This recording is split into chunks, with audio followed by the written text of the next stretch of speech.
Hai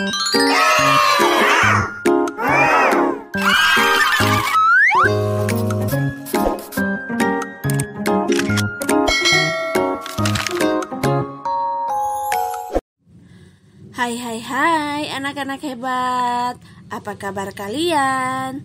Ibu berharap semua dalam keadaan sehat ya. Nah, anak-anak hebat, tidak terasa kita sudah ada pada semester yang baru. Nah, di video-video kali ini Ibu akan menjelaskan materi-materi yang ada pada kelas 6.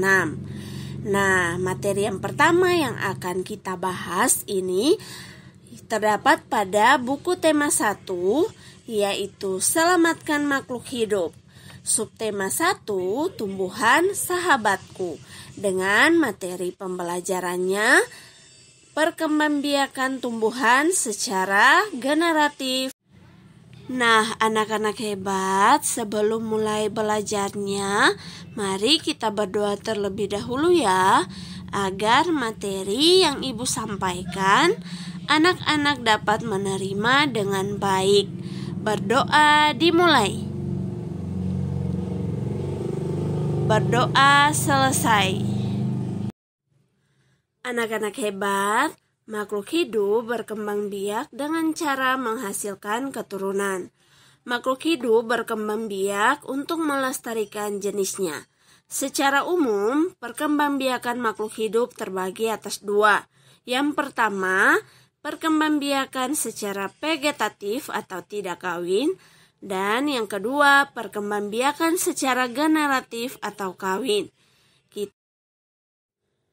Perkembangbiakan secara generatif adalah proses perkembangbiakan tumbuhan dengan cara pembuahan dan penyerbukan.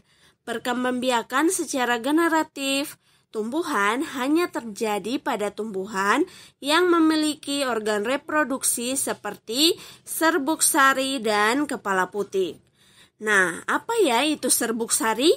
Nah, serbuk sari itu adalah alat reproduksi jantan.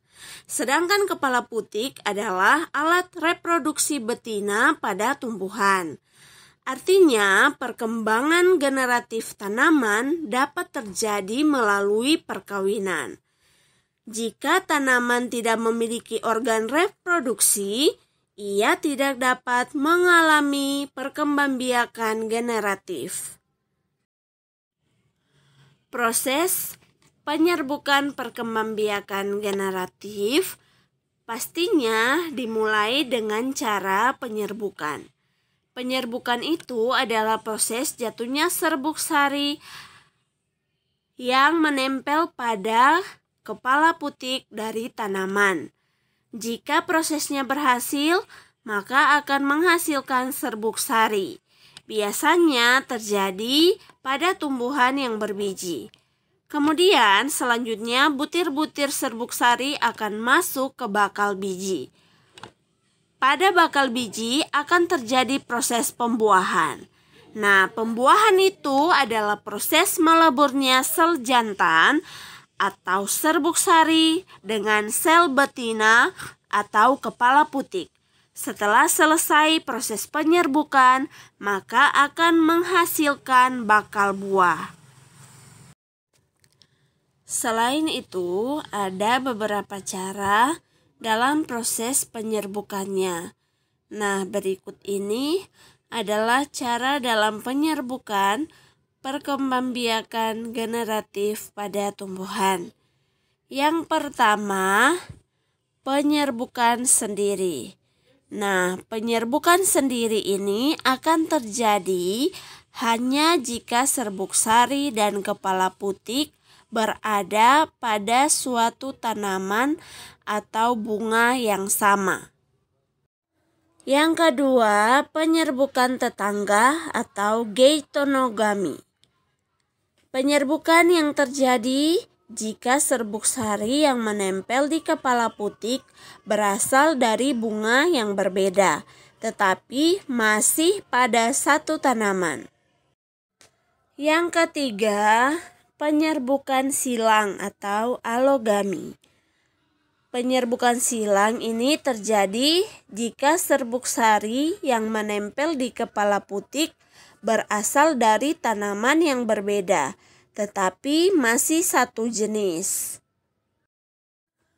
Yang keempat, penyerbukan bastar. Penyerbukan ini terjadi jika serbuk sari yang menempel di kepala putik berasal dari tanaman yang berbeda yang masih satu jenis, tetapi berbeda varietas. Demikianlah materi yang bisa Ibu sampaikan di hari ini. Semoga dapat bermanfaat ya bagi anak-anak sekalian. Sampai jumpa kembali di video selanjutnya.